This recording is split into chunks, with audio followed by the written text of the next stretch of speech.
Hi, it's Will Shannon here. I'd like to talk to you a little bit today about pharmaceuticals and children. Now, like most people, I am not a huge fan of children being drugged. I know that, unlike most of my industry, I understand that there's places where drugs are absolutely necessary, or let me rephrase that. There's moments in people's life where they feel they have no other solution other than a pharmaceutical product.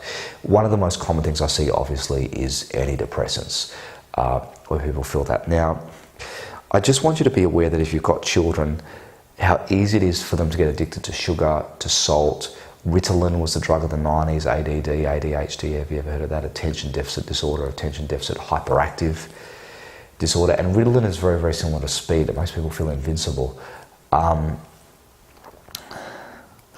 would just plead with you that you've got to be smarter than the pharmaceutical companies for your children, and you've got to be smarter than the food industry. There's other people's parents out there that will get their kids addicted to all sorts of stuff. It affects the way their brain grows. It affects their behaviour. And if you're a parent, you need to lead your child. You can't be led by your child.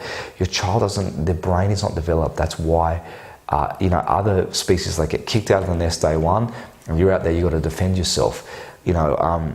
Us, we've got 18, 20, 25, some people 38 years before they leave home. Seriously.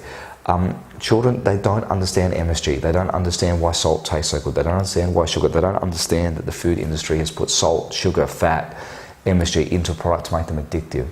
And you have to understand how to put your foot down. A little bit of what's called operant conditioning. I might even have a handout here.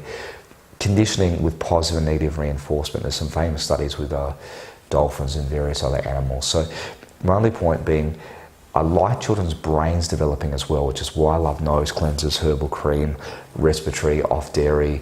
I love maxillar expansion plates for kids, get the top jaw widened, get very strong circulation herbs, and teach your kids principles. I mean, I got to give my mother a lot of credit.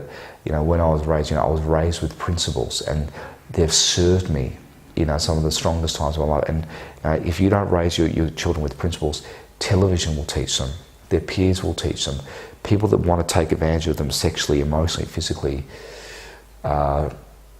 spiritually, will take advantage of them when they feel unworthy and unloved.